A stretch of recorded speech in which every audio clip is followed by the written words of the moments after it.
Okay, I'm going to call the meeting to order. I call to order the Thursday, April 6, 2023 Charter Review Commission meeting. Would you please take the roll call? Sure. Summers? Present. McDonald? Here.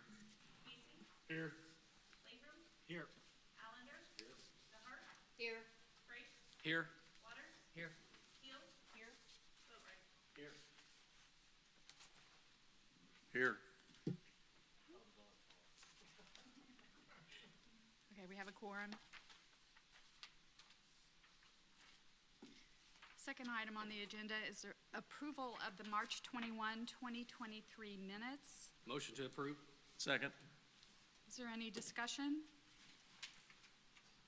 All in favor of approval, say aye. Aye. Aye. Opposed?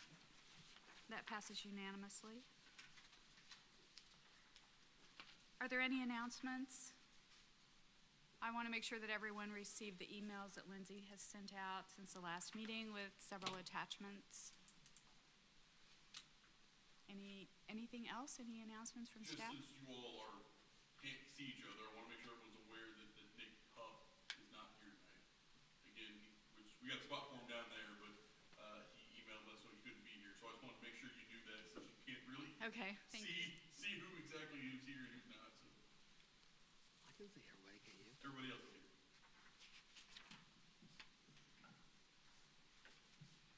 Okay, if there's no discussion, we'll just start in on our review of the charter. I believe we need to go back to one section in Article 2. 2.25 on codification. We received a legal opinion from Mr. Cover on that.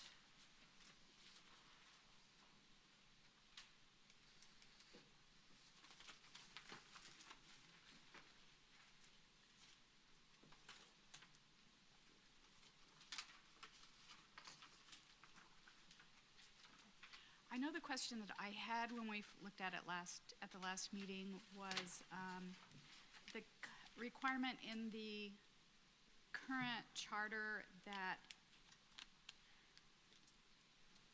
the Code of Ordinances be codified every 10 years. And I thought that was a little long period of time for recodifications. And so Mr. Cover provided information to us on that. I think the other question was about how to keep those records. And so I'd like to have, if anyone has any comments or discussion of that. Is this the same as we were discussing about whether it has to be in writing or whether it can be electronic, counselor? Is that what it is? Yeah. It's both that and the question about actually archiving and the loose leaf and all of that. That was, what's in here versus what we actually, what city clerk actually does today versus what, it was maybe somebody was doing 50 years ago. So also the city clerk sent us an email that referenced that too. And in her email, she said that she does codify approximately twice a year, which includes online and physical copies. And she provided a Missouri statute that says that she interpreted to require 3 copies of the published code. And I think, did she mean 3 paper copies? That's how I. Yeah. So,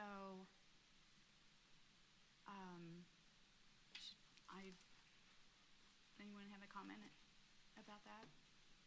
Yeah, no. The way I read it was the 3 physical copies, correct? Right, yes, I would agree. Yeah, yeah. So I think we need to, oh, and you sent a link to the Jackson County Code, how they show it on their website, which I did double check with someone who works there who said it is real time on their website. So they keep it current, or try their best to do that. They also keep paper copies. So, any suggestions on a possible rewording of that? Do you have any, Madam Chairman?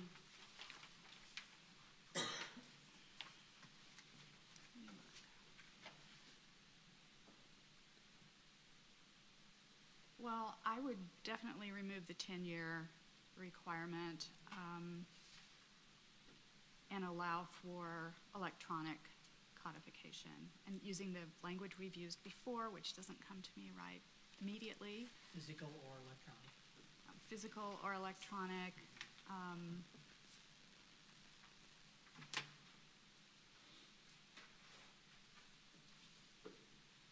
And you believe that requires 3 copies, 3 physical copies? Well, to be fair, that's what Becky said. I didn't actually look at that. Okay. I mean, you know, one option is, you know, to essentially, you know, make the language a little more vague and just say that, you know, the ordinance shall be kept in compliance with state law or something like that. That's what I was thinking. And that way, you know, we're making it clear, obviously we have to do it, but, you know, if those requirements change, then clearly the city clerk is gonna have to change that anyway, even if it's inconsistent with the charter. And so, not only does it simplify it, but it also then doesn't put us in a position where we've got potentially conflicting requirements between the charter and the statutes. In that case, I think and that has happened in other places, and I think she just ends up doing both. But, you know, obviously that's unnecessarily burdensome. So, you know, that's one way to simplify it and clarify it, is just to say that they shall be kept in compliance with state law. I like that too. Is anybody else would put a motion down? Can I get a second? I'll second. Do you want to? I'll make a motion to clarify the language to compare with state statutes. Okay. So- How would you like that worded? How do I want that worded, Counselor? Because I'll second it. Okay. I have to make the motion, but So if you take the first line I'm in section 2.25. Me too. The permanent general ordinances of the city shall be codified and published as required by state law. And get rid of the rest of that sentence. And then, let me read the next one. The ordinances.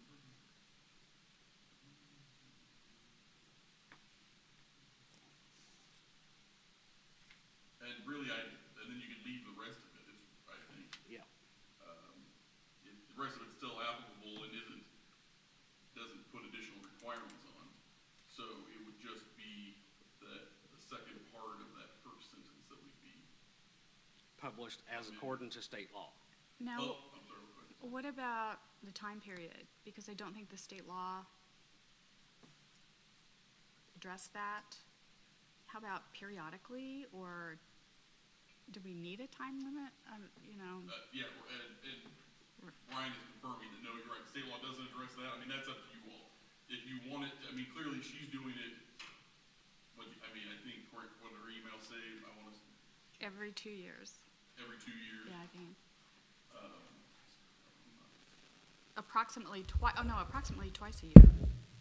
Thank you, sorry about that. So if we said at least annually, that would, Or Biannual, or Or not mean that, every 2 years. periodically as determined by the city clerk. Last time we talked about regularly updated, but I don't know if that leaves it more broad.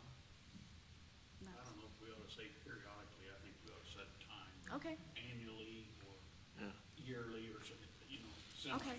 something like that. So what about this? What if we said the permanent general ordinances of the city shall be codified and published as required by state law, but no less than annually? That's what Yeah. I want to make a motion. That's good. Are we gonna do anything in there about the physical or electronic?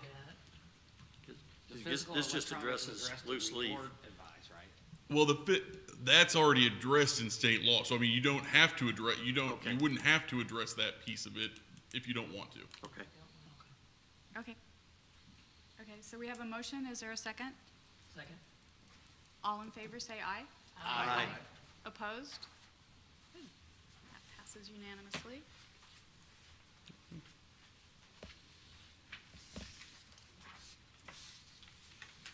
Another item that came up in a city clerk's email to us had to do with the effective date of ordinances. And she had some questions about that, and I thought they were good questions. But I would recommend that if we want to come back and look at that again, that we do that after we reviewed the referendum process, which is later in the charter. I believe is it Article 7? I'm not sure. Because I think they need to corroborate. So does anyone have a problem with waiting to come back to that? No, it makes more Okay. sense, so we're not doubling up. Ms. Gallman, will you make a note that we will come back and look at it if necessary? And that's the effective date of ordinances. But I did have one question. I was reading through her email, and that was about contracts. Does the city pass contracts by ordinance? Well, I guess it depends, Zach. Most of our contracts are now done by ordinance with federal government because they are asking to have, they use the term ordinance, they, Yes. don't realize all the variations. Locally, if we were making a purchase for a good or a service, we typically do that just by action of the council on what's called the consent agenda, so it's not an ordinance with an ordinance number. And then our contracts with our collective bargaining units are done by resolution. So really the only ones done by ordinance are those federal agreements that require an ordinance. Okay, thank you. That's good to know because we may need to address that, the consequence of the effective date if there are contracts involved, and I believe also any contract with another governmental entity or political subdivision has to be by ordinance under Missouri law. Do you think that's correct, Mr. Porter? Yes, I believe you're correct. Okay, so keep that in mind. Okay, was there anything else in Article 2 that we needed to go back to? Where we start on Article 3?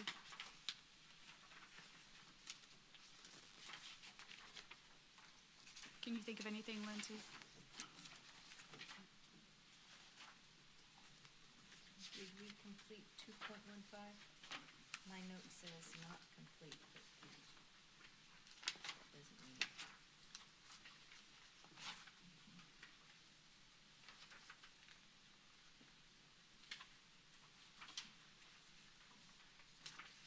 Well, we were gonna review that again when we got into the ethics section.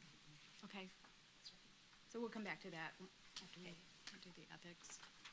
That would be the ethical thing to do. Okay, so now we start on Article 3. We did have some discussion on that at our last meeting. Just the general course of action regarding city departments.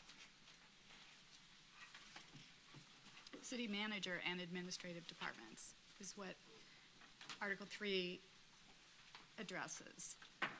So we'll just start in on 3.1. Anyone have any comments on that?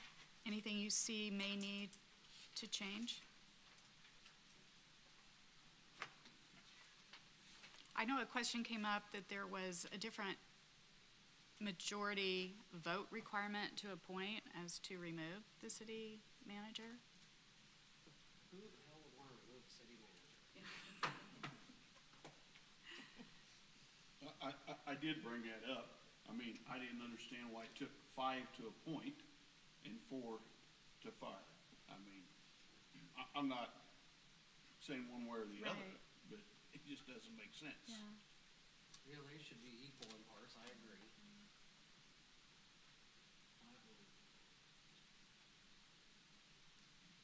Does anyone else have a comment about that? Are you thinking it should be a simple majority or a vote of five? I think a vote of 5 to remove him also. to appoint and So the remove? same to take away to put in.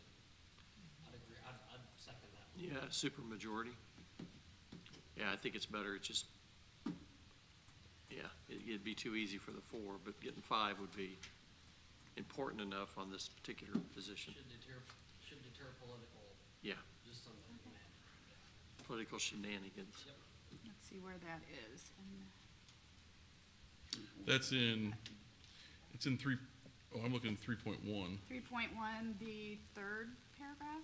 Yes.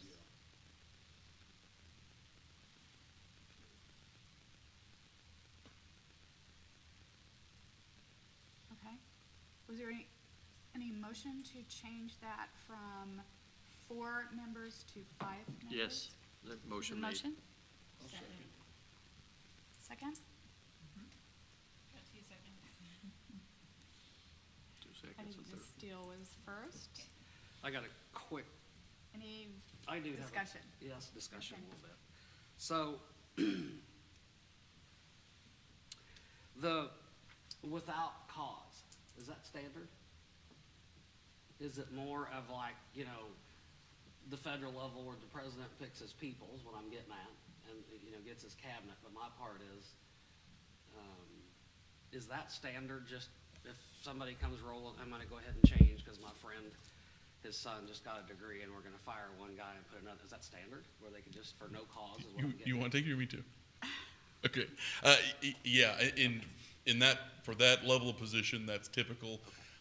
Because again, it's, not necessarily that I want my friend in the job, but the idea is that, that you could, in theory, a city manager could do nothing wrong, but just if you get a new mayor, a new council, and they're just not on the same page, or personality conflicts, or whatever it is, and that the elected officials, have the ability to change that person out. And so it's not, the with cause would be, that did something wrong, right? But yeah, the without cause at that level is typical. Okay. But again, we're asking for supermajority now, so. That makes sense too, yeah, never mind, okay. Any other discussion? Okay. All in favor of the motion to amend, say aye. Aye. Opposed? Right, that passes. So all I'm changing is 4 to 5. Yeah.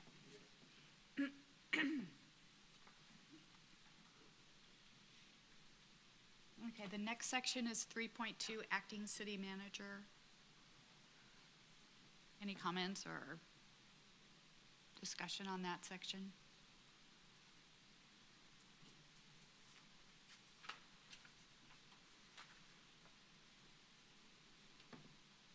I don't have any. It's fine. Okay. All right, we'll leave it as is and move on to 3.2.1, Coordinator of Emergency Preparedness. I don't remember how much we discussed this at the last meeting, but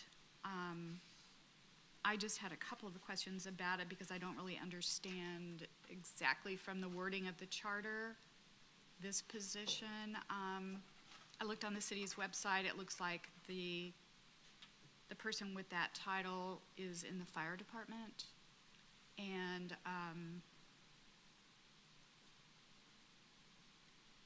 I guess my question was, is that person appointed by the city manager? So the individual, that position has bounced around a few times in my tenure. When I first came to the organization, that function was in the health department. It moved to the fire department, and about 2 weeks ago, we're like, oh, that's supposed to be in the manager's office. So it's in the manager's office now, Oh, okay. which goes to show you how much this has been paid attention to over the years. I mean, in a technical sense, yes, the manager has been appointing that person because it's ultimately the manager that signs off on job offers, appointments, et cetera. But am I sitting down and no, that's not happening. Okay. It's only through, and I've not had the opportunity where this position's come open, but in looking at this section, and historically, the manager signed off on the offer letter, but it was the department director that completed the hiring process. And- With the current preparedness manager we have, it was hired through the fire department. Correct. And does that position have other duties besides emergency preparedness? It does not. Okay. And there would be, you can think of, would there be any reason why it would need to be able to be combined with other positions, or would it just need to be a full-time position?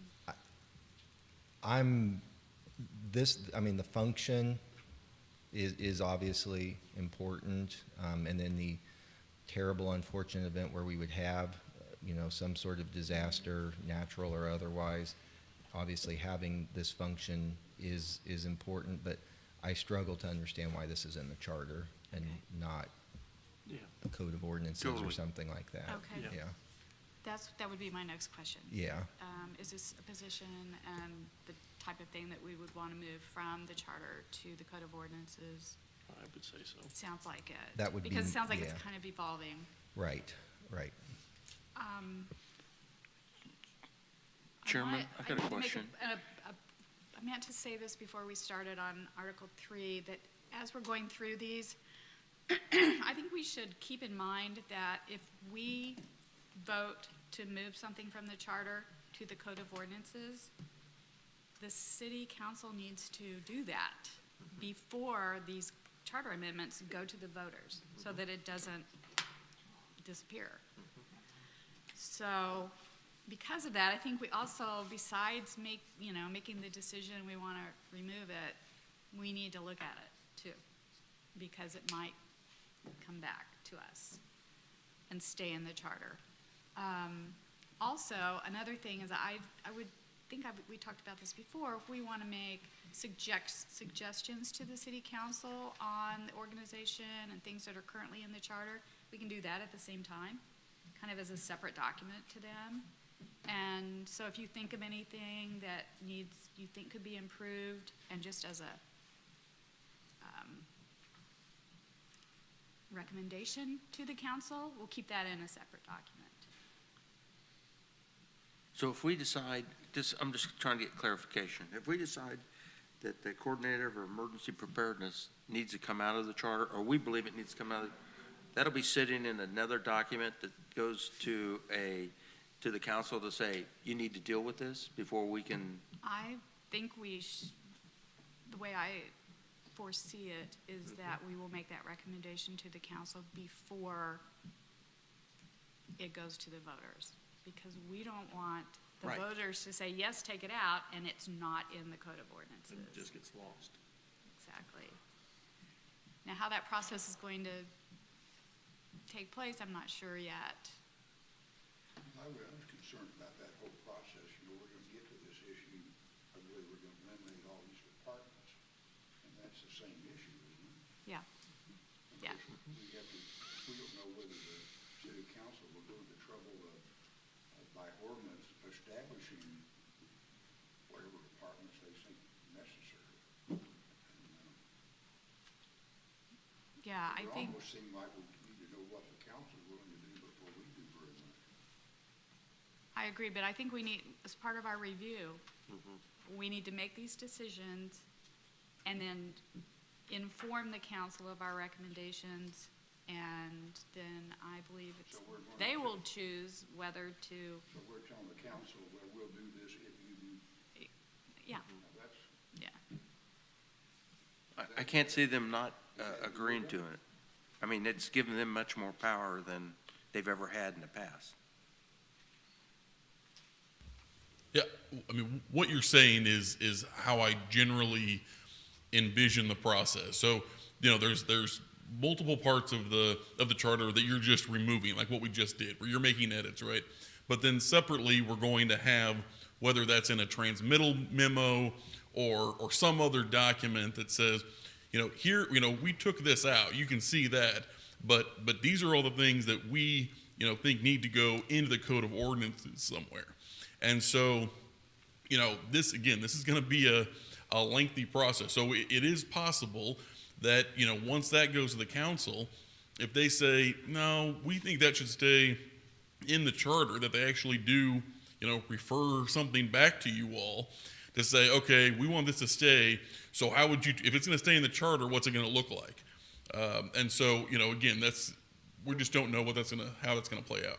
Well, I'm struggling with that because if we say we're going to eliminate these departments and leave this up to city council to do whatever by ordinance, and they say no, then we're back to we should maybe make some modification to these various departments. So. Well, sure. So, wasting time. two things, and you want to go ahead? Actually, Zach, why don't you go ahead? Well, what I think I'm envisioning, Mr. Allender, is it's you're going to send a final list of this red line version to the council and say, these are the amendments to the charter we're recommending. The council's going to have the responsibility then of deciding, are they going to put all of those proposed amendments in front of the voters? Are they only going to selectively send some? Are they going to send them as 300 different amendments or as one massive charter change? But then as part of that, it's going to be an if-then. If the council's willing to accept the recommendations that this body has made regarding these items, then this commission further recommends that the council include these things in the city code of ordinances. So they won't go away unless and until the council is willing to put those amendments in front of the voters for consideration. Well, maybe I'm being a little thick, but I'm just picking one. Sure, yeah. It seems specific. Yeah. The Department of Law, maybe if we want to go through section 3.6 and make some modifications to that. But I think your memo suggested that we basically do away by city code, these various departments with the city council. And if they say, well, we don't want to do that, then we really haven't done anything regarding these various sections in the city charter. See, I've taken, if I may, I have taken this entire process as get what we can get done in the sections we could, but we could always have to go back based on the mayor's, they're working on there's another committee that's appointed. Is that right or wrong? The ordinance committee, is that right? No, the ones that we talked about, if they get something, we might have to react. Oh, the Commission on Ethics Reform? Okay, right. And so I've always taken all these meetings as of, just like what he's saying right there, that we could have to circle back and to finalize a package to send. So if it's not addressed, we would, because some of these things that we're going over, what I've taken the entire time is, we'll probably have to go back to some, because we'll uncover 2 or 3 articles later, cover this issue. That's the way I've always taken this entire. Yeah, I wouldn't see it as I've totally taken the entire intent of this as if we had to go back, something wasn't covered in the Ethics Commission, we act on it before we submit it as a package to the council, then to the citizens. And additionally, I think the way I see it is we present our recommendations to the council, but particularly on these sections that we are recommending come out of the charter and go into the city's code or its policies, procedures, that if they choose not to do that, We revisit. that we are not Totally, that's the way disbanded I at took that it, point, yeah. but we can come back and then make further changes if needed. But right now, these departments fall under the city manager. If they go to the council and they approve it that way, does it still fall under the city manager? Or does it fall under the council? That would be be determined on how the ordinance is drafted. That the I council kinda thought would that's pass. the reason they were in there, because they fall underneath, I'm gonna say, the command of the city manager as the flow chart goes down. That could have been why they were originally in there, but, as we've discussed, they don't necessarily need to be in the charter. Yeah, I don't think that part changes.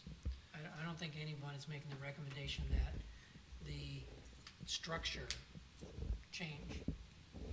I think that we're, based on comments from the city manager, the model charter, Blue Springs, Lee Summit, surrounding cities, that we need to make a major shift that allows much more flexibility in the operation of the city.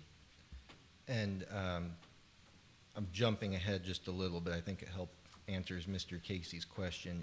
Section 3.4 of the charter, I think, is your firewall. It's the one that says these administrative departments will be headed by a director with appropriate title who shall be an officer of the city appointed by the city manager for an indefinite term. So if you'll recall back in Article 2, we looked at the clerk, and what you all are recommending is now the auditor and a few other positions that were specifically created and said that they would be appointed by the mayor and council.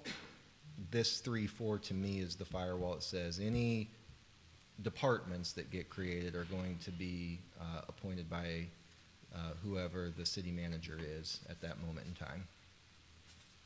Yeah, I Jeremy, if think you we'll need a misread it, but- 3.4 to stay in the charter, Yeah, I whether think- we I change think it or not. 3.4 is kind of your linchpin to the whole council manager form of government. Agree.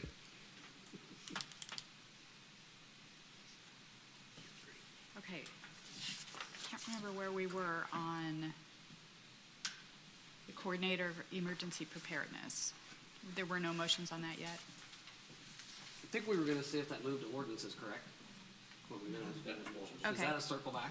Yes, yeah. I mean, is there a motion to delete this from the charter and move it into the code of ordinances? Is the code of ordinances the right place for position descriptions like this? Well, I mean, there are some positions listed in the Code of Ordinances, but I believe mostly they're going to be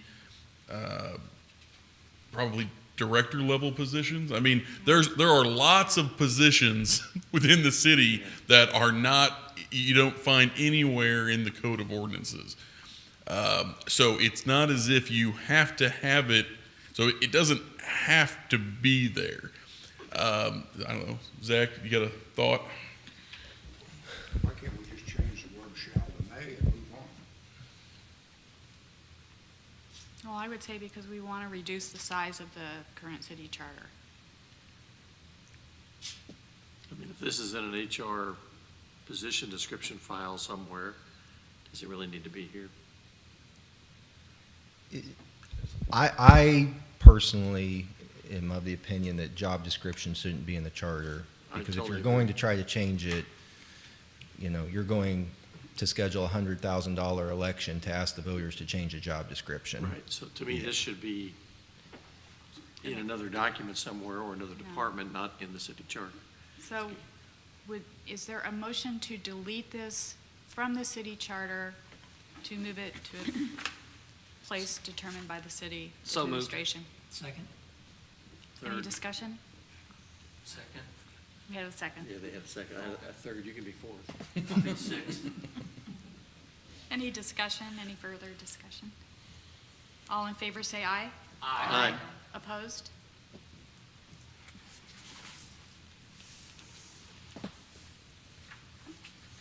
Okay, now 3.3, city manager powers and duties. Now, that's one we need to get into.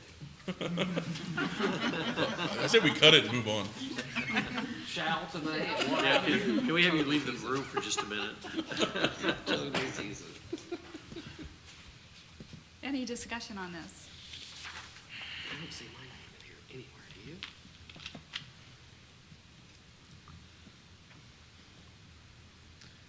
And I'd also ask city staff here if there's anything that isn't current or just no longer applies.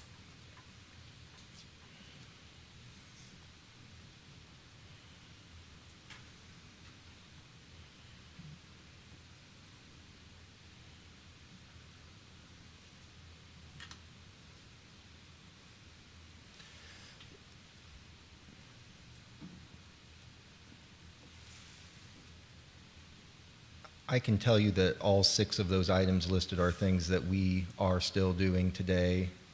Number 3 is a particular pain in the neck right now this week.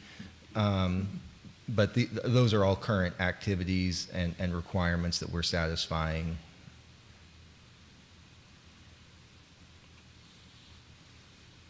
I mean, this is one that, even though it's kind of a job description, I have a feeling that it needs to remain in the charter. City manager is appointed by the council and is supervised by the council. Well, and it's also brought out as part of the structure, a manager-council structure. Yep. So I think that it is appropriate. I do too.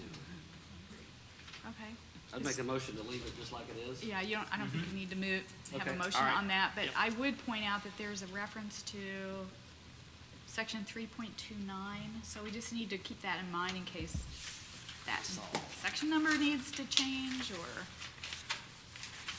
I don't know where I said that, but I made it, where I saw it, but I made a note. It's there, of that right under after, number yeah, one. right after the first description. Okay, Can, We'll just keep can that you in just mind. add a note to that one? Because if we end up taking things out, then that cross-reference is gonna need Right. to be updated. 3.4, administrative departments, offices, and agencies. So we talked briefly about this.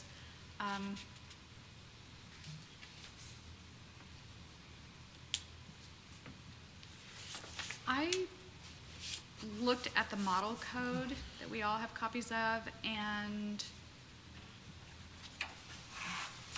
I liked the wording of the model code section 4.01.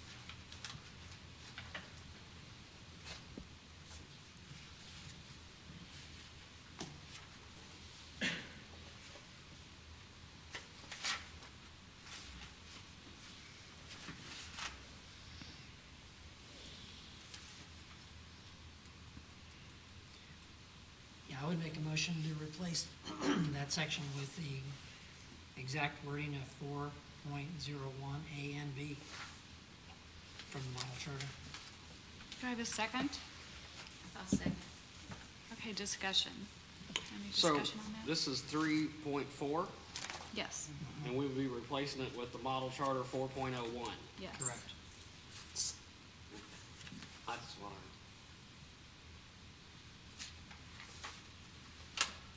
It doesn't make substantial changes, but it, I believe, is worded more clearly.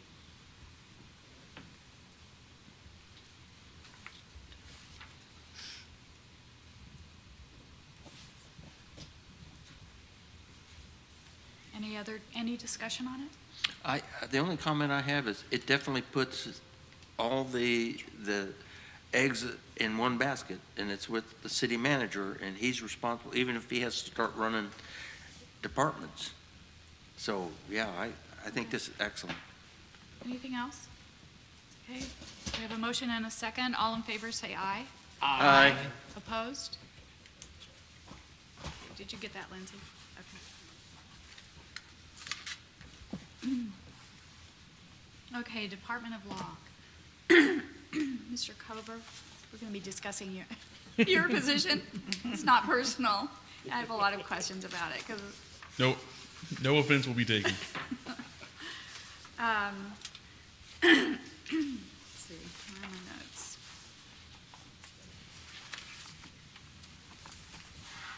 Okay, so I guess my first question is there still a Department of Law? Yes, Okay, and are you the director? yes, Okay, but you're under contract, correct? yes. All yeses.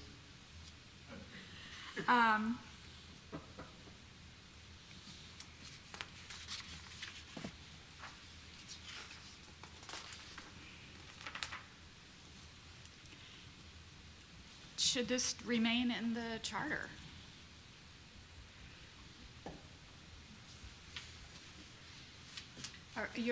And this city councilor is appointed by the city manager, correct? And reports to the city manager? Appointed by the city manager, affirmed by the city Affirmed by the council, council? and reports to the city manager, yes. Okay. Any thoughts on whether it should stay in the charter or be moved to a city code or? My thought is the same as just about everything else. It's on that gentleman's shoulders, and he should have the authority and the power to handle the function. The function needs to be there, but how he determines it is fulfilled is truly on the city manager. And we've had examples where, not with the law, but in other departments where he's been handcuffed, or someone has been handcuffed by the city charter, not allowing him to, in some cases, make, in my thought, the appropriate decision on how to handle that function. So I totally think it needs to come out of the charter. The function needs to be identified somewhere, wherever you guys want that function to be identified, but it truly is on his shoulders. So, Madam Chair, I pulled up the code to refresh my memory. So specifically with the Department of Law, and we can speak to others as we go through the evening, but let me be very sure of the chapter and verse here. Chapter 1 of the city code is agencies, officers, employees, and elections. Article 4 of chapter 1 is Department of Law, and I'm going to read it as it's currently written. There shall be a Department of Law, the director of which shall be the city councilor, appointed by the city manager, comma, as provided by the city charter, comma, section 3.5. So it is there today in the charter or in the code. If this were changed, it's not like you're going to have wiped the law department out because the city code is already, it's referencing back to the charter, but law, police, fire, electric, utility, public works, water pollution, parks, health, human resources, Department of Finance, community development, those are all listed in the city code as departments. And they read just like the same as what I read. So we're just being redundant here. It is redundant. So if we removed, it would, we're just removing, because it's covered. It's there. So as Mr. McDonald said, was he, Yeah. we'll wait, or I'll make the motion. Well, before you do that, I got you. I have a couple other questions because I think we may want to make some recommendations to the council in this case, because it is in the code. And I don't know if the code covers this, but is a contracted city councilor allowed under the language of the code? That is the legal opinion we've received in the past, and it has run the gamut. When I came to the city, the then city attorney, Dayla Bishop Schwartz, told me that she came to the city originally as a contract employee from a private law firm that was contracted with the city. Eventually, they decided, we want you all the time, so they hired her as the permanent city attorney. Then when Dayla retired, that's when we went back out to a contract. So it has vacillated back and forth over the years. I think we should just, as a note, kind of recommend it, maybe that be the language of the code, allow, specify that. Make so it that clear, it doesn't yeah. come up again. Then I also had a question about the city prosecutor. Is that also in the code? Let me The city check. prosecutor? Let me do a quick search here. It's not in that initial section, but let me see if that comes up anywhere.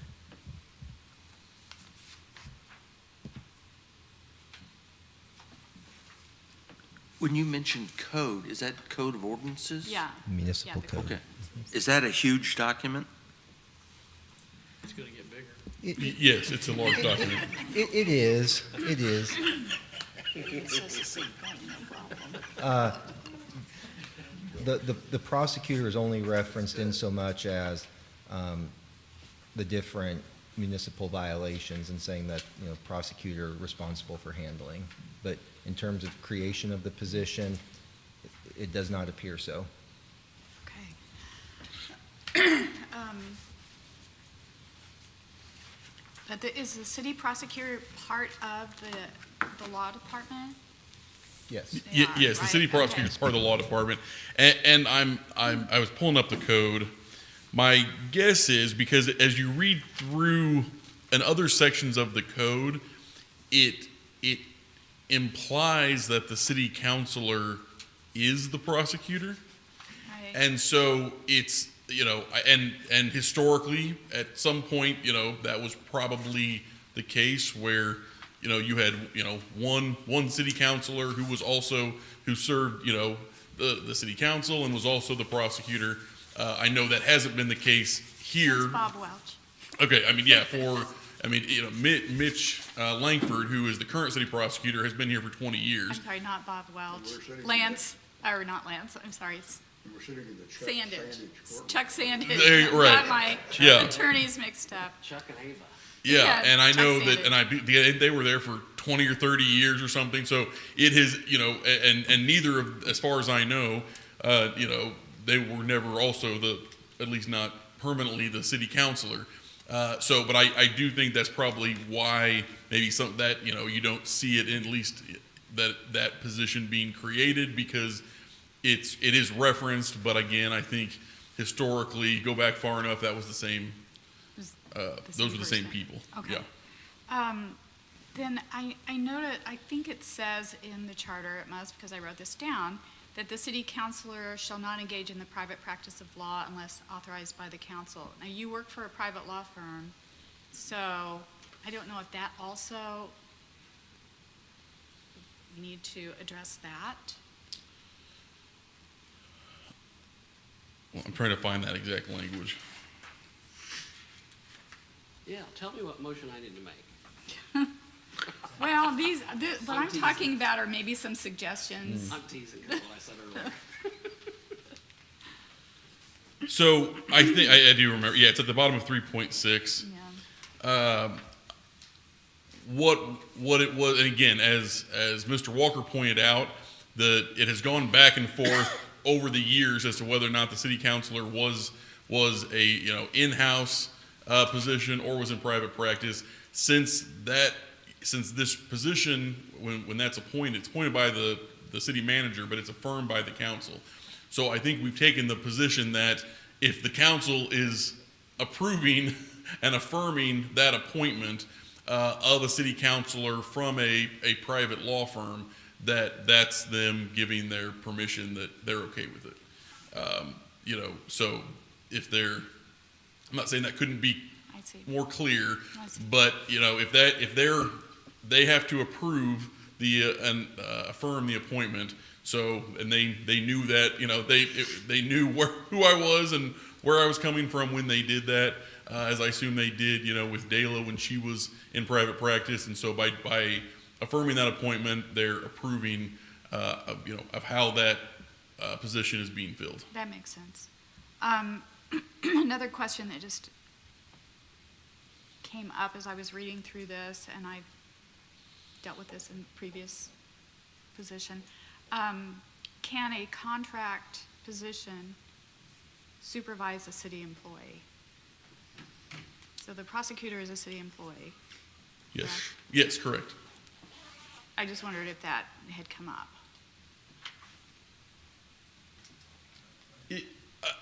It hasn't been an issue. I mean, so technically, yes, the prosecutor is the only in-house attorney, Mr. Langford. I will say that he's been doing his job a long time. I mean, so in a technical sense, I suppose I'm his supervisor, but that's not something where, And he does, obviously, he's filled in for me here. I mean, we have a very good working relationship. So it hasn't been an issue so far. I understand what you're saying, where you've got a contractor, which is me, technically over city employees, but it hasn't been an issue.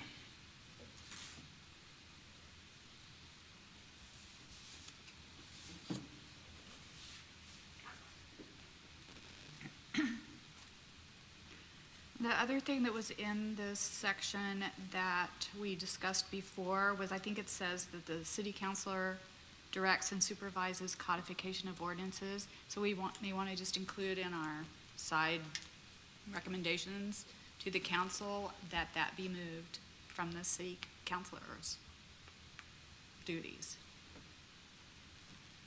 They probably won't take this charter section and put it in the code, I'm assuming. But if something they should just think about. 3.5? Middle of 3.6.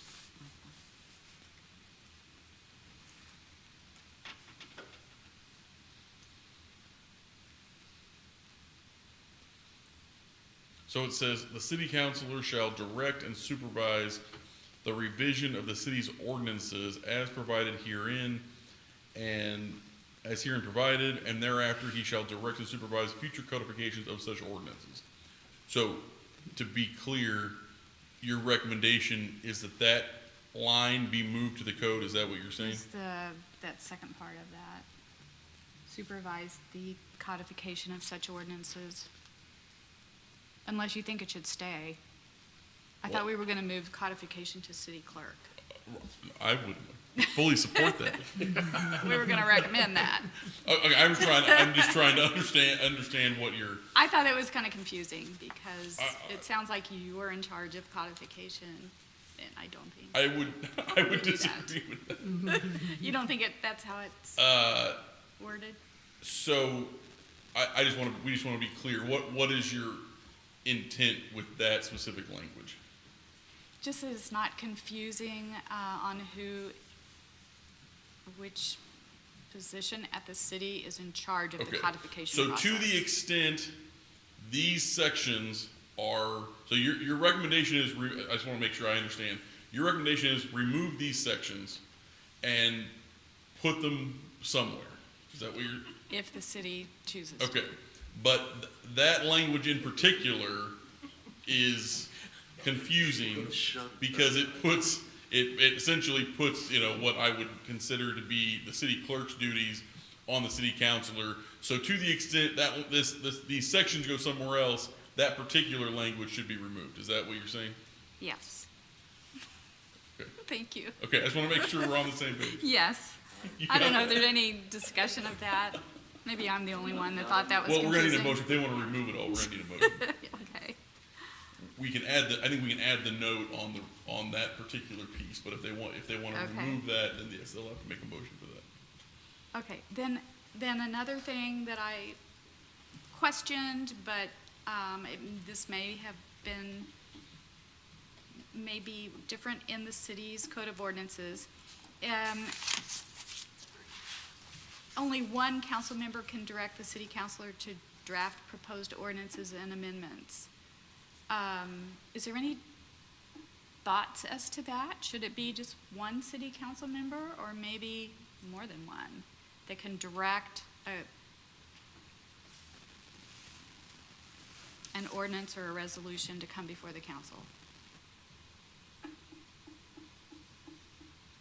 I don't have an opinion one way or the other. I don't see one doing that being a problem, because they still got to take it back to the council to get it voted on, so. Now, if they all start doing that a bunch of times, the law department may not That's be what too I'm thrilled. thinking. I don't know if it happens, but I could see that creating So that would be described a as lot of sponsoring an ordinance change or a bill style thing, right?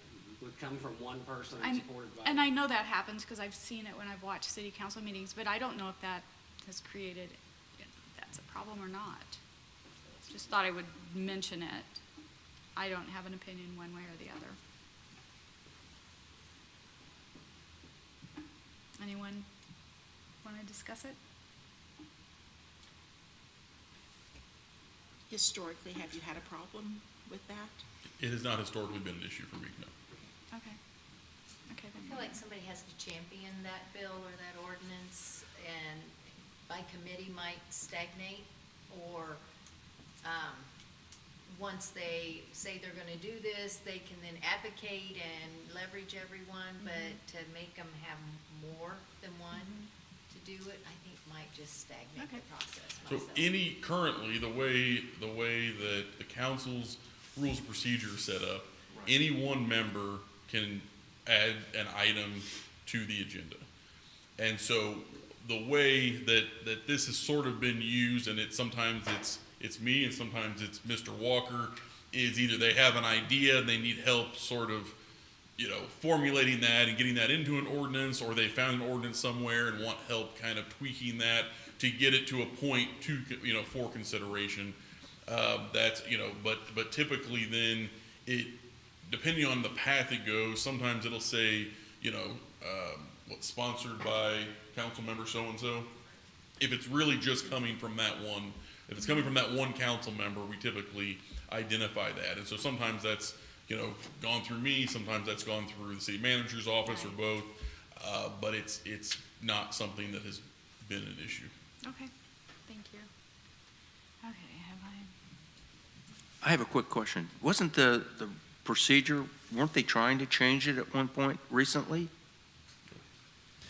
Yes, the mayor was championing a change to the council rules of procedure. So if you remember back here at the beginning of Article 1, it talked about council set their rules of procedure. He was wanting to have more, I guess maybe it's say a higher threshold for, say you were the council person, you want to have an ordinance on an issue, you went to the attorney and said, draft this and get it on the agenda. The proposal was to make that at least 3 and maybe even 4, I don't remember the number, but more than 1 to give that direction to the city attorney or a member of city staff. Now, would that have been in conflict with the charter at that time? Yeah, because it's a council, one council member, right, can make a proposal, and then with some guidance, make sure it doesn't conflict, and isn't that right? Yeah, one council member can add anything on the agenda. What part of it do you think might be in conflict?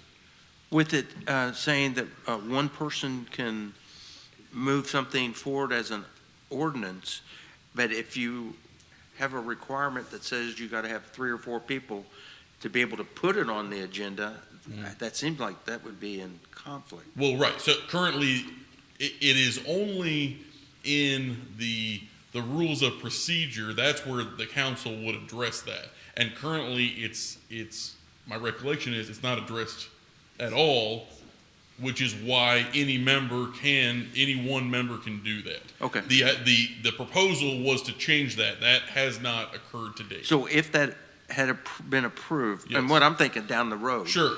Is that you would have, in the code of ordinances or wherever we're going to put this. Yeah. And it said, we want it to be 4 now, and we have the rule of procedure.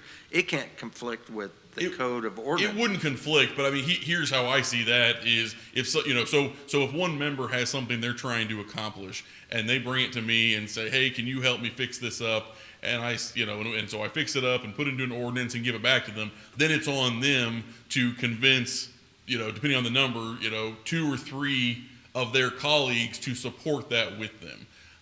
And that's what would have to happen in that case is once they have it, now it's there. But to me, it doesn't change the fact that if one of the council members needs help drafting an ordinance that myself or the city manager's office, we're going to help them out as much as, do whatever we can to help them get whatever product they're looking for, then it would be up to them, whether it's currently sponsoring it by themselves or potentially, some number of them sponsoring it and considering that at that point, it's up to them to carry that So like water. a state bill, you sponsor and it goes, I got you.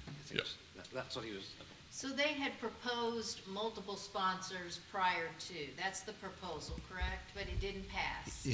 No, that, So should we assume they proposed it because there was a reason and they wanted to move in that direction? the reason that was publicly given was there was concern from some members of the council that one member could tie up staff time working. I'm trying to think of just a ridiculous example. If you wanted to require everybody who rode a bicycle to wear a helmet, and that was something that took Jeremy, all week, 40 hours to work on.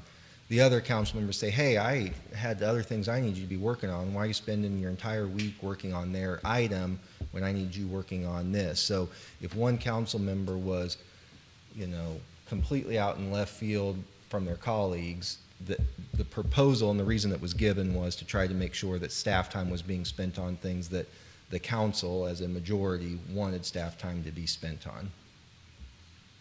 And is it true to say whatever we write in this charter, their code of order could trump it?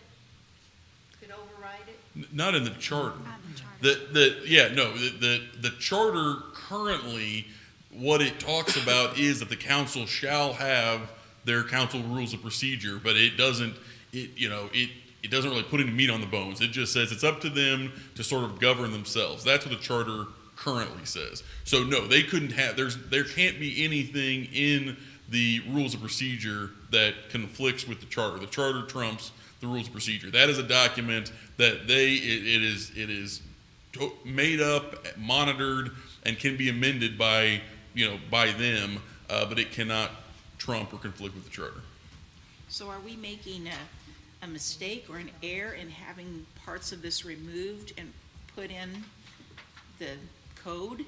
Are we giving up power that should be here for the city manager to handle? Is that? I don't think so. Okay. As I'm hearing it now, again, it's typical that the departments, and I mean, as we go back, really, it's 3.4 is sort of the kind of the most, as Mr. Walker said, is sort of the linchpin of this whole chapter right here. And so that's what gives the council the authority, and then ultimately Mr. Walker the authority to appoint and have and reorganize and all of that. So, in my opinion, the more of this that's in the charter, again, I understand there are obviously fundamental pieces that should certainly remain in the charter.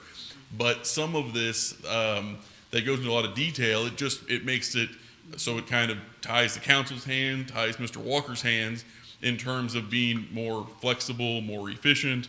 I think one of the main examples of that is the management analyst position, which has been extremely difficult to fill and utilize, and so that's obviously we spent a lot of time talking about that, but that sort of principle I think trickles down to really any of the departments. Okay. Okay, so one last question I had about the wording of, I think it's 3.6, is the language correct for municipal court, where it talks about complaints without informations?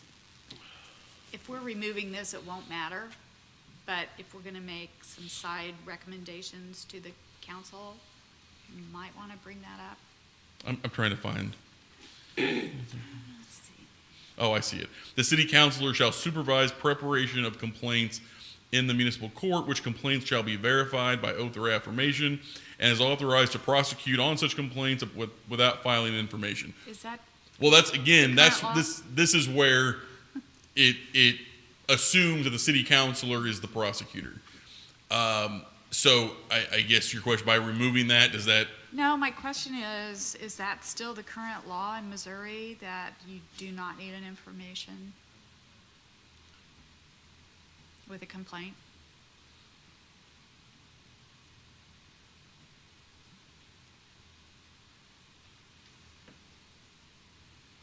Well, I would say we do file them as informations. So I can't, no, I don't think we'd be able to, I think that would be inaccurate as it's currently written. Yes, I would agree with that. Is that what you're saying? Yeah. I think you need information. We file everything with an information. So yes, that particular, again, if this language was to be taken a claw, pulled out of here and moved somewhere else, then that is another line that I think would need to, you know, should not survive that transfer. Well, I assume you'll be working on this. Yeah, well, So you'll know that. Yeah. Okay, any other discussion on 3.6? Is there a motion to delete 3.6 from the charter for the city to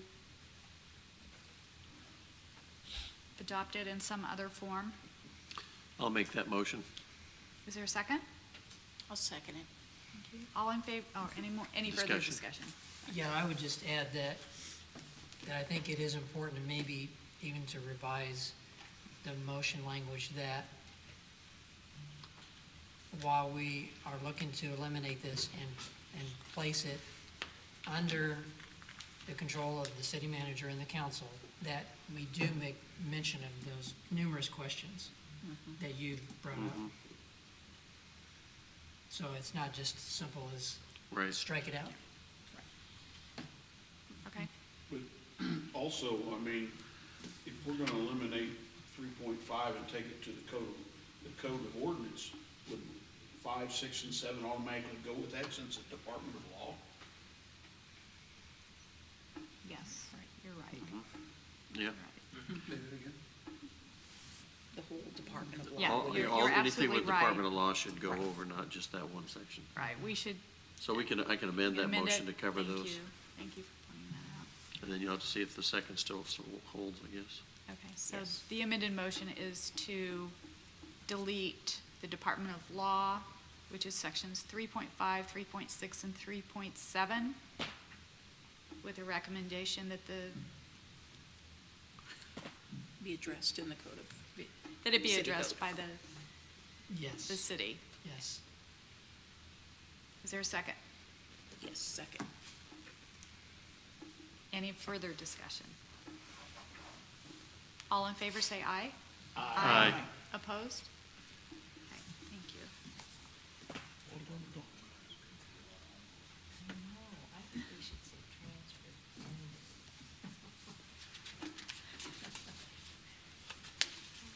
Did we adequately address Mr. Walker's concern about the questions you brought up and what we had the discussion that it would be fixed at some point?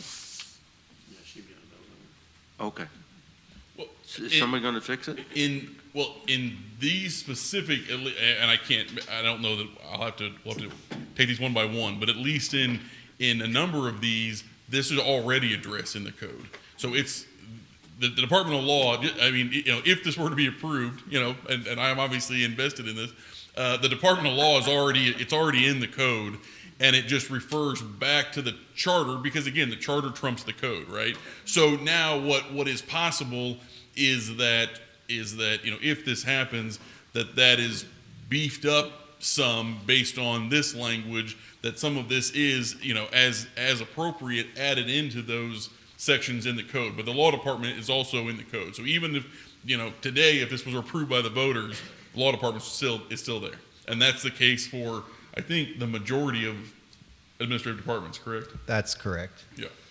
Yeah, because we're getting ready to come up to quite a few, and I guess my question is, the city charter's purpose is the way we govern, we rule the city, correct? Right, and you know, this is probably the best example I can think of, and I know it's a little bit of a rough parallel, but that preamble to our United States Constitution that says, you know, the purpose, why we're forming it, you know, that's kind of what this 3.4 with these administrative departments is. You're going to have a council manager form of government, and the manager is going to make sure he or she works with the council to set up whatever departments to perform those basic services as defined by that council at that moment in time. So is that something, the way we restructure this section 3, do we need to go into this and say, you know, kind of show the linkage between the police department, who they report to. I'm thinking in my head, you Yeah. don't put in an organizational Yeah, chart to show right. you with everything under it. Right. As, you know, because we're going to be tying this back to the code of ordinances. And you want to have some linkage there. You know, in here really is just show how we govern and what's been set up. Right. All the detail would be in the code of ordinances. Yeah. Jeremy, do you think we could work on some I think we could work on some proposed language for you that sets that. Well, just because now we're Creates going to that go into the linkage. police department, it's going to be probably the same thing. Yeah. And IPL, fire department. It is. We know they're important. It is. Yeah. And, you know, like you said, you've got Article 5 of Chapter 1 is the police department created, powers and duties. I mean, that's there right now. Yeah. But yeah, I see what, you know, some sort of language that says these kind of functions. Exactly. And then just maybe like police department, and you just have a little blurb about how they're governed Yeah. and just Yeah. going down. So we're not losing it out of here. It's still Right. here. Yep. Right. But we don't need to go into the HR version Sure. of the Right. position description. I mean, if we want to, we could add salaries and go on. We're done. Well, and, I mean, you know, to kind of further Mr. Walker's point, I just looked it up because I had a guess, but I wasn't exactly sure. I mean, the United States Constitution, which is, you know, again, the founding governing document for our entire country, is 12 pages. Okay? So, you know, if you know, when you think about so the whole country comes down to 12 pages. So, you know, obviously then there are millions of pages of federal laws and regulations that put all the meat on those bones, right? But 12 pages is what is the foundation of our federal government. And so if you think about, you know, the charter is the city's equivalent, you know, of the Constitution. And so, you know, obviously, you know, we're not going to get it down to 12 pages. But to me, that sort of symbolizes, you know, I think at least The exercise. one of the goals here that I think you all have of trying to simplify this document so that it, you know, it really kind of can stand the test of time. Not that we won't, you know, it won't still, again, it should be reviewed more often than it has been, but that it is something where, you know, we're looking at that and saying, oh yeah, you know, it's been 10 years, but for the most part, this still works for us, as opposed to, you know, clearly what's happening now where it's so voluminous that it's not only hard to manage, but it gets so outdated, and then it's difficult to change, and so that creates other issues. So anyway, something to think about. So I want to ask a question about the last conversation about drafting something. Are you asking that we put in the charter certain departments that have to remain? Well, I think if it's a guiding document that we're going to use, that we manage the city with, somewhere in there, you know, I go out and I teach incident command to police, fire, and that's when we talk about span of control. Well, it'd be kind of hard to figure out what your span of control is by looking at this document. You know, some way to just simplify that, you know, under the city manager's office, you know, here are the things, but then the material and stuff is referenced in the code of ordinances or wherever else we put that detail. If I could, I was kind of enlightened when you mentioned, Zach, that basically the city codes and ordinances, because they've been developed by this charter, they're already in place. Right. And so nobody has to reinvent anything. Right. So it's really already all there. We're just saying that in the future, as things change, you don't have to create a charter review commission and go through this whole process and have an election to make a small change. Yeah. Here's a really silly example, but real life, to maybe hope us all get on the same page. So again, back to the Constitution, you know, part of that talks about providing for the common defense, right? Well, imagine if we had to go state by state to vote to create the Space Force, because they didn't think of that in 1776. But we know we've got to provide for the common defense, right? So we kind of know those basic services that our community needs, and then over time, councils and city staff can work together to be responsive to the community, to deliver those services in the way that those times make sense, or the resources or the technology or inventions that have come along to allow you to address those basic services. Yeah, no, I agree with that. Yeah. I'm just looking at some way to simplify some of this. Right, yeah. Instead of being so drawn out, because we've had the discussion on law, we're gonna have the same discussion on the police, then fire, you know, all the way down. We talked about the emergency preparedness director, and there's some, you know, statutes that's a required position. Does it belong in here under his purview, where you're talking about the departments that are the main departments that we really kind of have to have, police, fire?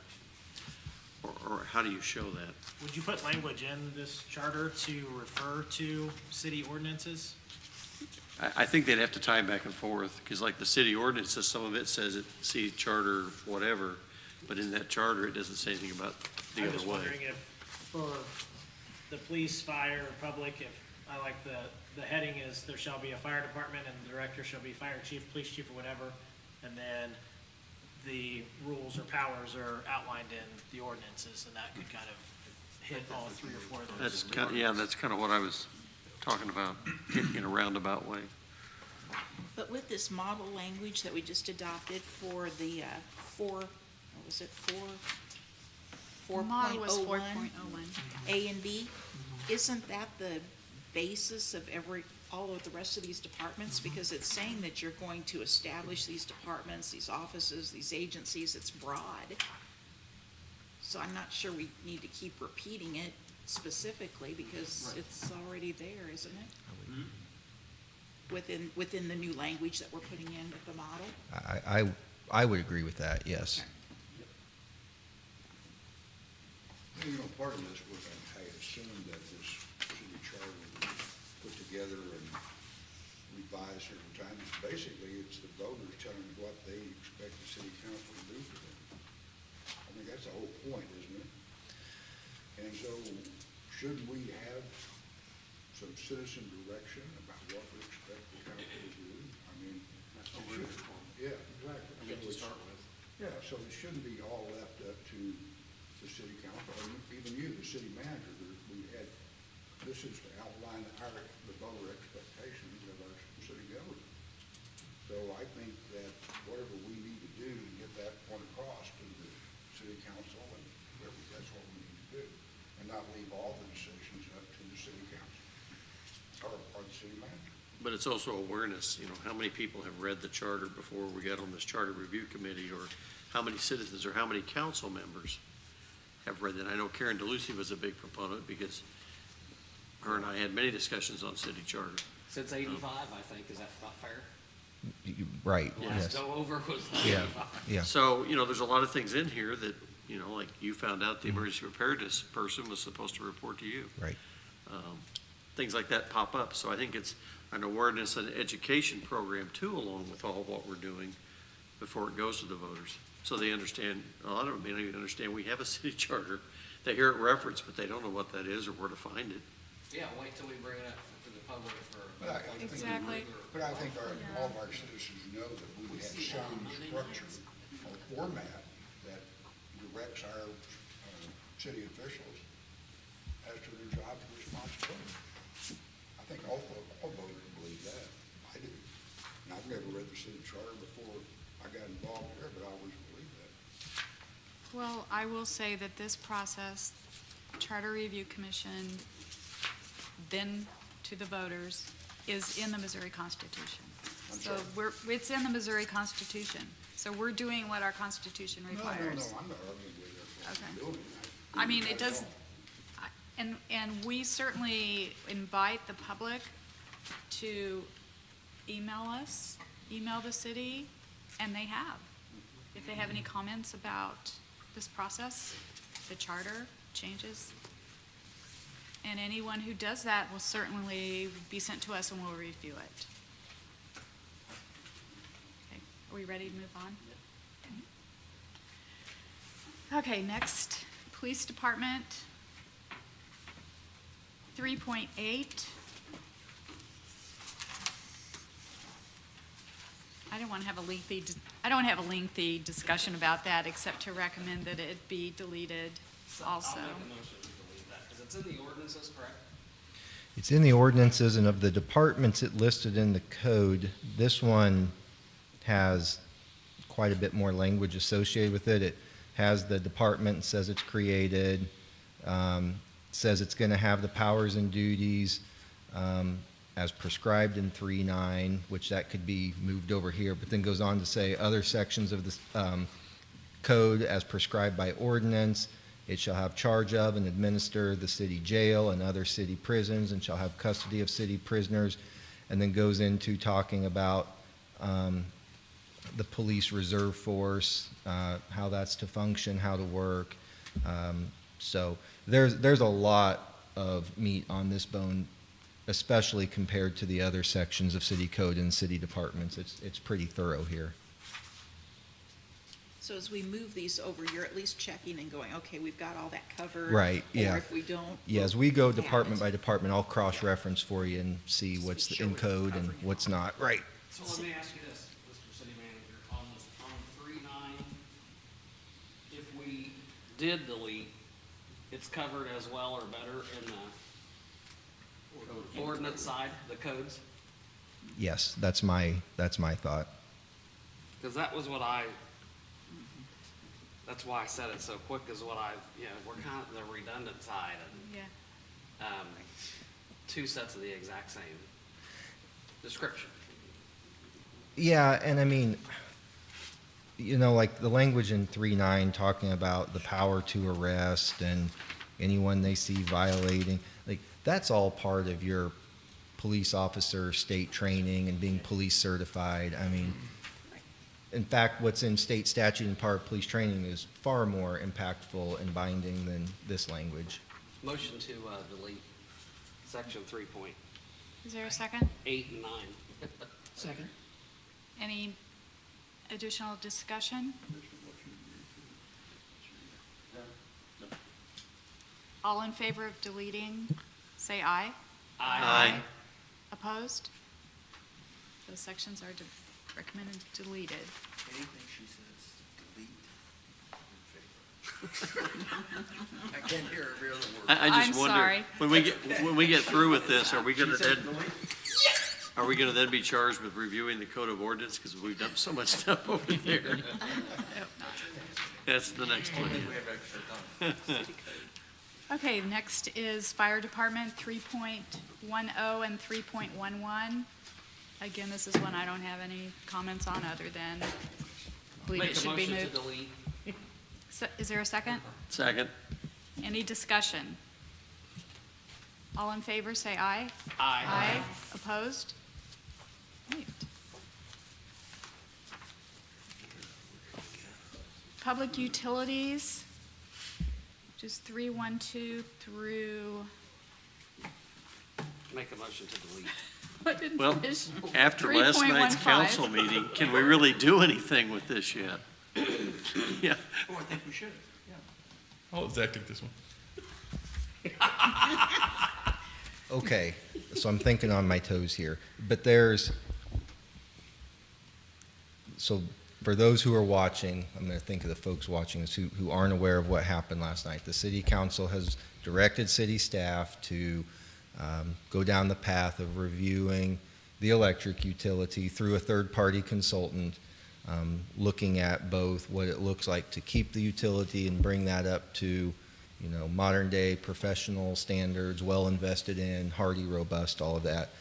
Alternatively, looking at what are the costs and benefits associated with privatization of the utility, a potential sale of it. And then the final outcome being a vote of the public about what you want to do. Do you want to keep your utility or sell it? That conversation really can't happen if there's still language in the charter that says you have to have an electric. I mean, that becomes pretty much a moot conversation anyway. So if this group were to want to recommend to take this section out, I don't think it conflicts with what the council is set our feet on as staff to work on. I think it probably only aids and makes that conversation a little less, one less hurdle to cross. It makes the power company political, obviously, if it's that. I stand by my motion to delete it and let the council manage the path of a city-owned power company and its liabilities, problems, or thereof, any in that group, the good part of that. So I stand by my motion that it doesn't have to be described in the city charter, that it must be. Okay. So, And is your motion for all of the sections under the title Public Utilities? absolutely, because once you Okay. get rid of, if you Okay. pull one, it would accomplish the entire So scenario. that goes through 3.18. Correct. Is there a second? Second. Discussion? Now, Yes. Is that just electric, or is that water also? It should be everything. Well, the charter only speaks to there being an electric utility at the, Because- yeah, Water's not in the charter. nor sewer. Yep, the only public utility listed in the charter is electric utility. And because we've been having this cross-reference to go through, I will assure the commission that there is language in the city code that speaks to there shall be an electric utility department, which is also called the Power and Light Department, the director of which shall be the electric utility director. So the same safeguard as all the other departments you've spoken to so far. And all the detail and everything is in there also? It does not have all of this language about the Public Utility Advisory Board, the powers and duties. It only speaks to that the Power and Light Department shall operate and maintain the electric utility of the city. Well, if we're gonna delete this and move it to the code of ordinances, shouldn't we make a note? We also need to do the same for water, sewer, the others, When it comes in. yeah, Yep. because I don't think it's in here. Yeah. I need to correct myself too. I didn't scroll, in Article 14, so well below, there is Okay. a Public Utility Advisory Board created. So they are there as well. They're just separate. Yeah, that's what Yeah. I was going to point out. Yep. It's not in exactly the same way, but the general content is in a few different places in the code already. I just want to make sure that maybe we have to update it to include the water and sewer, along with, if we're going to list IPL, I would think we would list those others. Well, those departments are addressed in the code. Okay. They're just not they're addressed in the, here. Okay. they're not in the charter, but they are in the code. Yeah, All that's right, what just want to make sure Okay. we don't lose them. And that's a great example of what we were talking to, that in the 80s, the city leadership deemed it to be in the best interest of the community to acquire the privately held water utility. Again, the council's asking the community to eventually have this conversation about should we hold the electric utility public or privately. Having this latitude in there allows the community To over address time to, yeah. So after this decision, or, after this right. information comes forward and a vote is taken, and if it's opposite for this, then the city code will get corrected. The and code will be updated. amended to repeal Amended. that ordinance, absolutely. Okay. Vice versa. Vice versa, absolutely. So the motion on hand right now is through 3.14? No, 3.18, clear up there the entire. Well, I have, PUV and all that. Is this listed somewhere else? yeah, well, and I don't know when we should address it, but I gave everyone a copy of what I would envision for life for public utilities, whether we keep the electric department or we don't keep it. I think what Springfield has done is a phenomenal job with their, and it's in their code of ordinances where they have a board of public utilities, not a board, what do we call it? Public Utilities Advisory Board. And I know firsthand, and I know this young man's boat right here, I had over 5 years of total frustration in that complying with the rules and powers, it just never happened.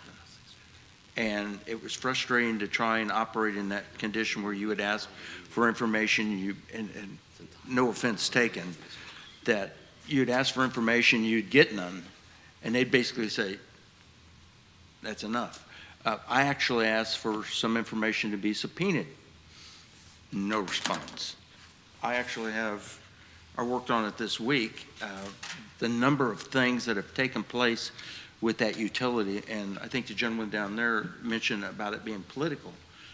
There's a lot of things that were done that were political. You know, the utility center was a political Solar move. farms and properties and. Yeah, solar farms is a prime example. Yep. Decommissioning of Missouri City. I think there needs to be that separation Sure. between the council and the actual utilities for Totally. the best interest of the ratepayers. And I don't know whether Springfield's got everything squared away, but a lot of the things that they do have identified is really in the best interest of ratepayers. So I don't know how that would be addressed, or if we just decide to move everything over to the Code of Ordinances and somebody else needs to deal with that at a later date. I don't think it's passing it on. I think that it allows it to be addressed without, demand, obligation in the charter. I don't think it pushes it. It just doesn't need to be in here, because it's in the ordinances for the council to address the good, bad, and different. So yeah, exactly, yeah. And I just want to say thank you for allowing me to present that information. And I don't know whether it was appropriate or not, but We are looking for. That's the one great. chart, Yeah. it shows the results of the rates per kilowatt that our ratepayers are being subjected to right now because of some of those decisions. Yes. It wasn't the employees, it wasn't anything about that. It was just a decisions after decisions that went in the wrong direction. I want to thank you for sending that. That was very informative. And if we want to make a note in our information to the council to, suggest they review the Springfield Code of Ordinances on their So board. 3.15, make a note. Yeah, somewhere. I think it's 3.12 all the way to 3.18 is what I've made a motion to delete, as it affirms the power company owned and not by the cities. And then do we need to address this memo that we received from Mark Randall back on February 13th, specifically to the section 3.17? I mean, if we move it over to the city code, then does this memo kind of get attached to that and be it, I think it does. Addressed? I think, or be I discussed think at least? if I understand, I watched last night's council meeting. I think this is an issue that they are definitely looking at. But we can certainly include this. So it doesn't get ignored. Exactly, yeah. I agree with you totally. So just to be clear, we're recommending that the council review the Springfield information and Mark Randall's email. I think have it available for them to Yeah. look at, Yes. yeah. Acknowledge it at least. Yes. Is there any more discussion on these I guess sections? to address that letter, and I'm very familiar with that letter, Mr. Randall brings up many issues that I don't know how to say it, I totally disagree with. Capital projects, for example, is one thing he brings up. We've got issues that we're holding up reserves for the capital budget that have been there 15 to 20 years, and the capital budget was never implemented.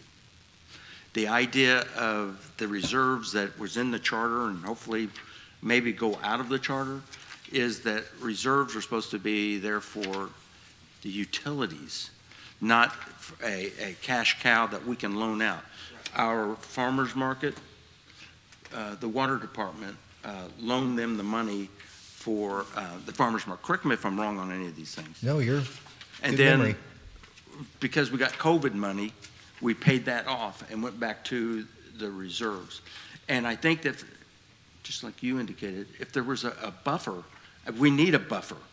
That I know that folks, and when the COVID pandemic hit us, the first thing that we did, the council, was to establish a kitty of $25 million of utility reserves as an emergency, what was that called? Emergency backup plan or emergency? Emergency Reserve Fund. Yeah, Yep. so all those things adversely affect the utilities. The one good thing that the Springfield does, it includes the ratepayers, because it's not inside of all of Independence is the ratepayers.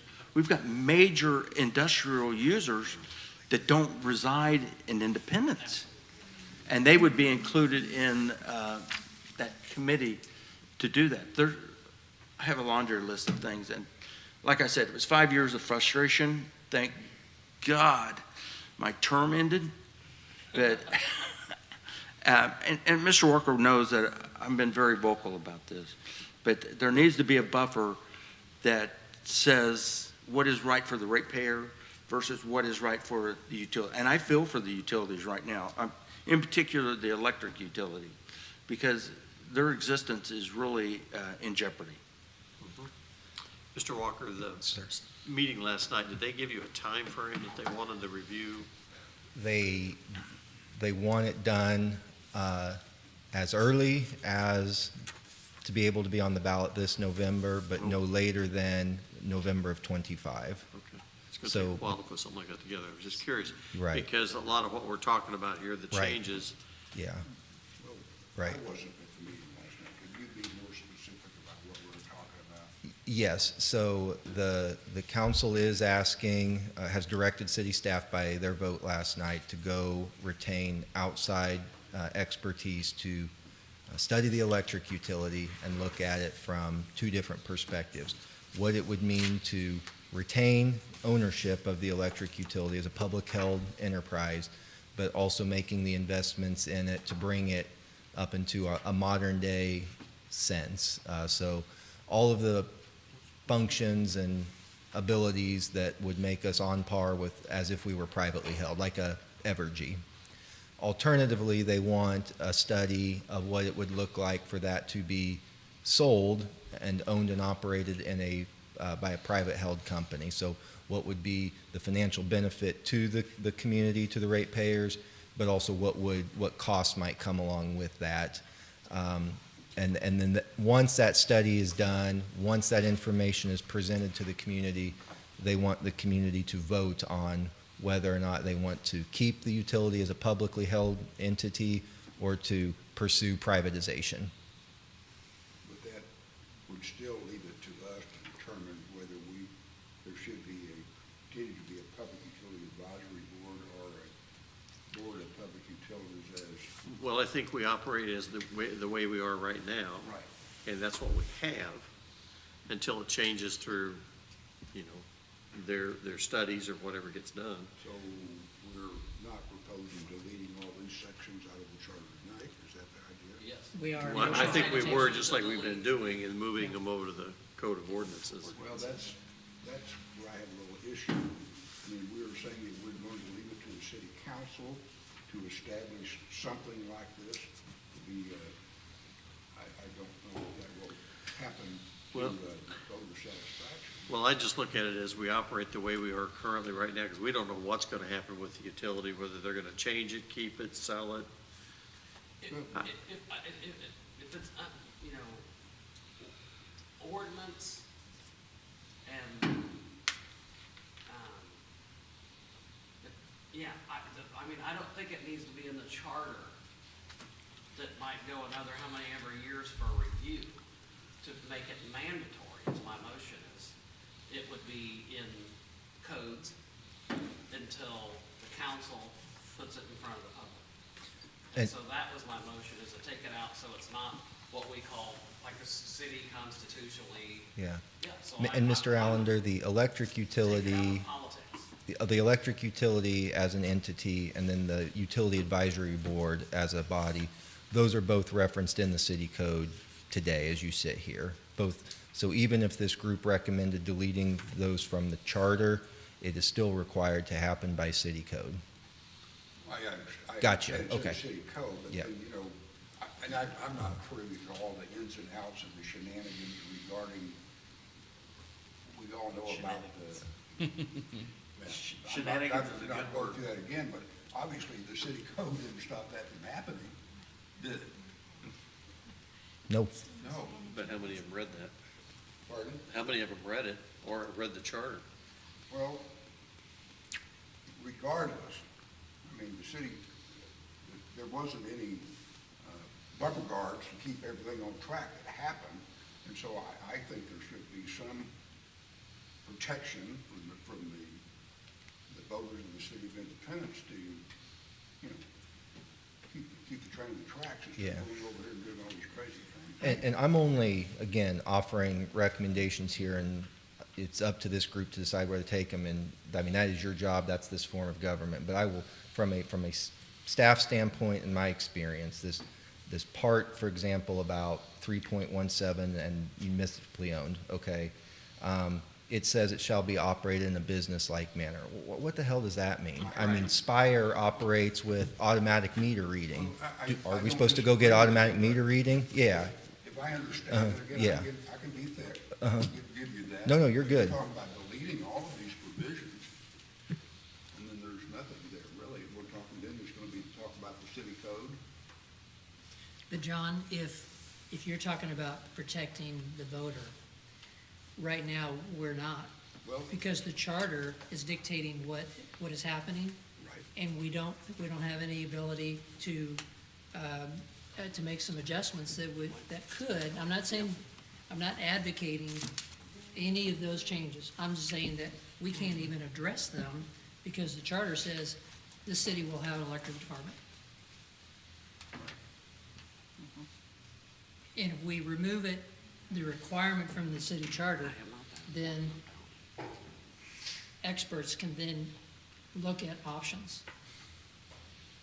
Well, if you're talking about whether or not the power plant sold, all of that, okay, I'm okay with that. You know, but I'm concerned that we have some review over what the city council does regarding our utilities. And it's just for instance, this, I can't remember the specifics, but 3.5 million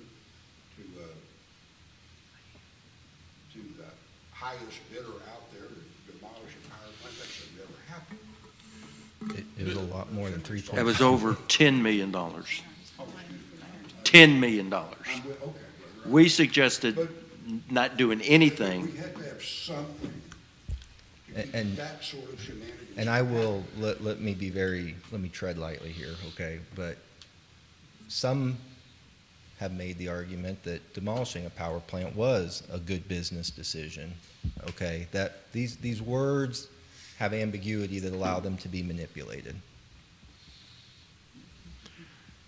That's why I suggested the Board of Public Utilities. Yep. They actually have authority to actually make decisions and notify the council. The council has input, but the bottom line, they are, for Springfield, they are the buffer between the ratepayers and the utilities.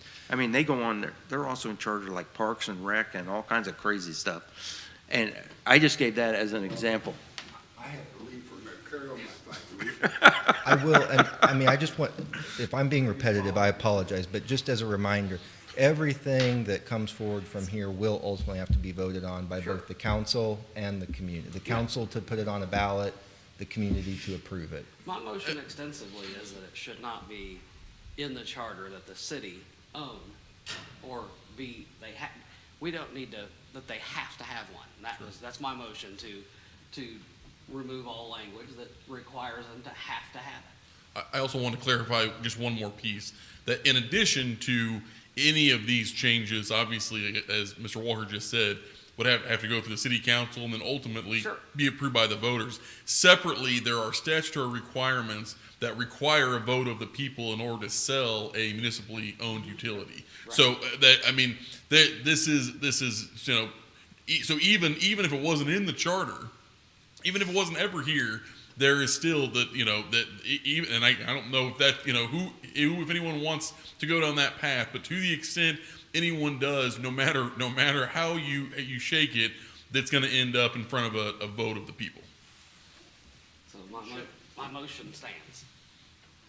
Okay, we have a motion and a second. We've had discussion. Mr. Allender has left briefly, I assume. Should we wait for him to come back?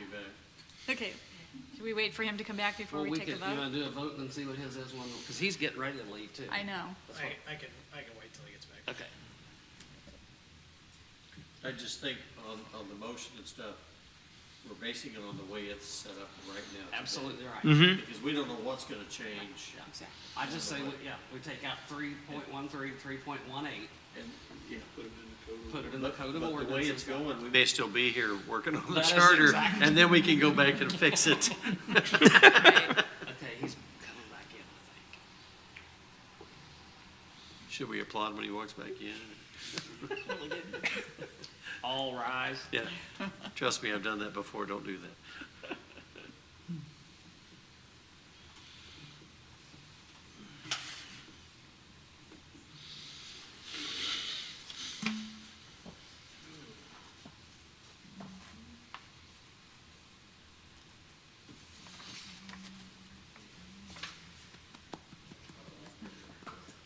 We were gonna applaud when you walked in, but we thought you might leave again, so.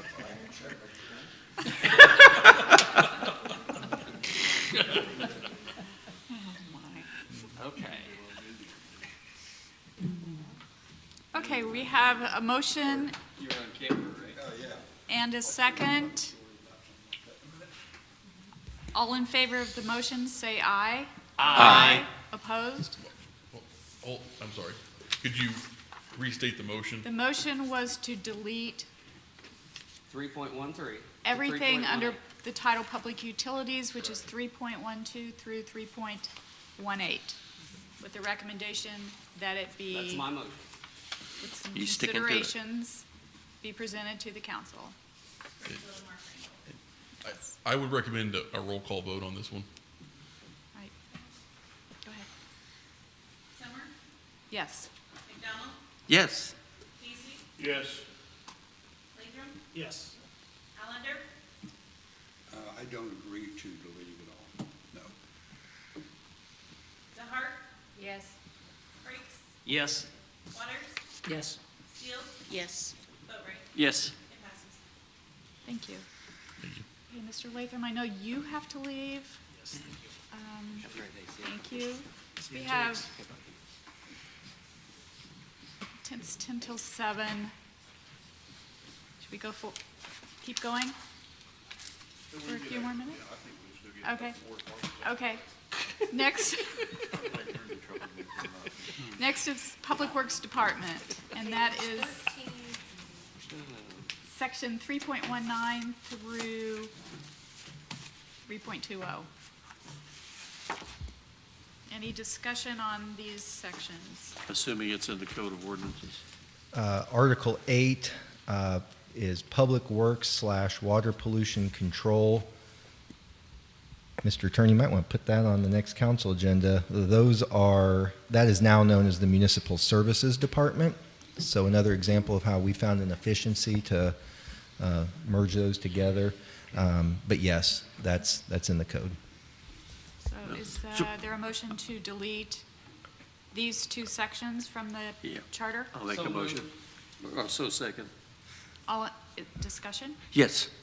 Is water pollution control considered a public utility, as is the water department? Or is it now something different? So water pollution control has two funding sources. The sanitary sewer portion of that is considered a public utility. The stormwater sales tax part is not considered a public utility. That's for the big storage tank, right? Yes, The well, $80 million, yes, okay, yes, correct. Yep, we're on the same page. okay. I'm not sure that, if it would be very clear in the, will it be separated in the code? In terms of the title of those, Yeah. so right now, it makes no reference to the funding sources. It just says that there shall be a Department of Public Works / Water Pollution Control, and then says it's going to have duties as they relate to the inspection of, and lists out any manner of things, and then responsible for construction, reconstruction, repair, et cetera. Doesn't speak to the funding sources or anything about municipal utilities.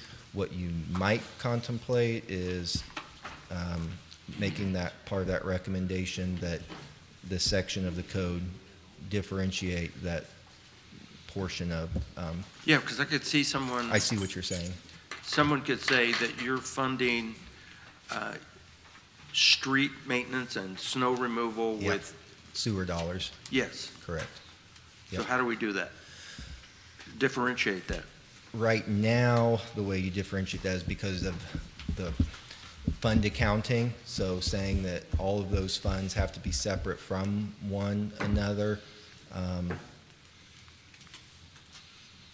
You might want to consider, though, just saying that if you would like to make the recommendation, I don't think it's any way problematic that the code includes specific language that those funds will remain segregated in accordance with generally accepted Accepted. financial best practices. Okay, Lindsay, did you get that?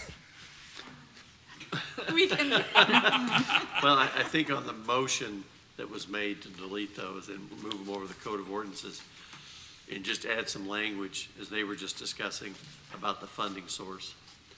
They've got their own funding sources, and they need to be kept separate.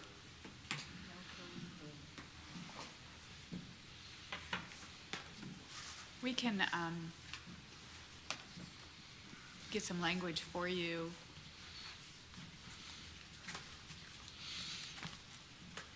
I can just see the confusion. Okay, if there's no further discussion, are we ready for a vote? Okay, all in favor say aye. Aye.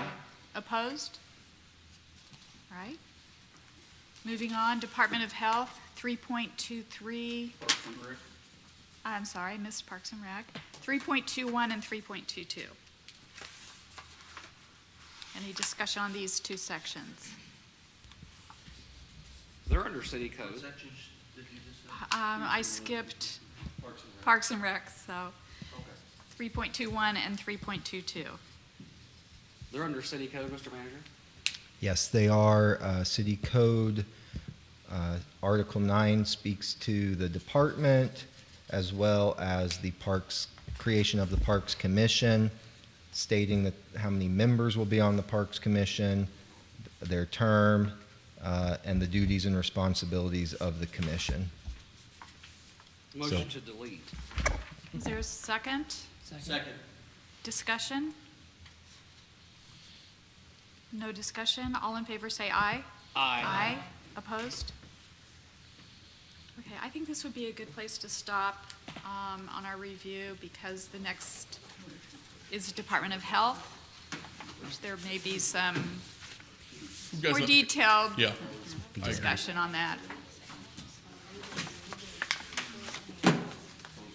Hey, we made good time tonight. Okay, is there any other business from the commission? I make a motion, we meet here as often as possible. Totally kidding. When is our next meeting?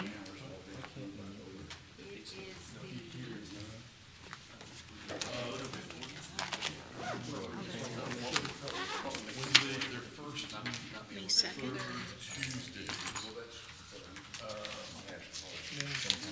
No, me and the 18th. Oh, sorry, I'm already in May. I'm It's moving the on. 18th. Yeah, the 18th. 18. Yep. I would be absent. You were. That's two. That's two people. Do you want to be here for the health department? It's, yes, I'm sorry, April 18th. Our next regular meeting is scheduled for April 18th. We do have a couple of members who will not be able to attend. So, I mean, I feel like Department of Health is kind of an important section, so we can either skip over that if those members want us to, or, and come back to it. That'd be good. We can do that. Okay. Before you adjourn, I heard Mr. Frakes.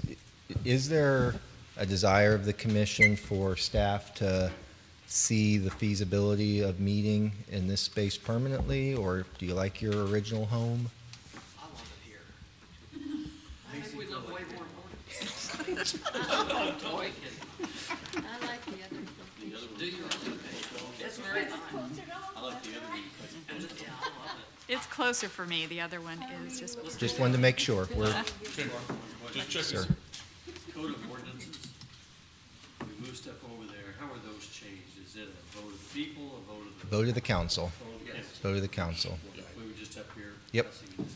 Yep, and Carrying that on, if there were, if the city council wanted to make some changes to any of these departments, any of these things that we're moving over to them, they can do that. they would be able to do that. As, There's no directions from the city charter about what they have to do or not.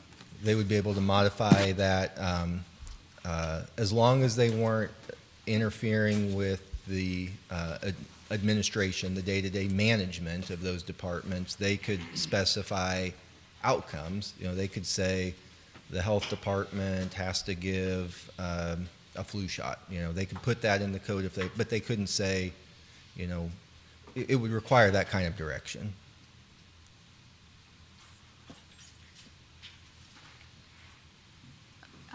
Is Article 5, is that the one we're waiting on recommendations? From the Advisory Board of Ethics Reform? Yes. Yes, and it's my understanding, and I could be, that they are planning to make a presentation to the council at the May 9th study session to present their final recommendations. Well, we may have a short meeting. Our next one may be shorter because we need to finish up Article 3, but we're going to skip the Health Department. And then Article 4 is just municipal court, right? Yeah, municipal court. So that shouldn't take long. So it should be a short meeting. Okay, does anyone have any further business? I'm gonna hold you to that short. That's right. Motion to adjourn. Is there a second? Second. All in favor of adjournment? Say aye. Aye. Opposed? Thank you. Gonna go fishing in 2 weeks or 2 weeks?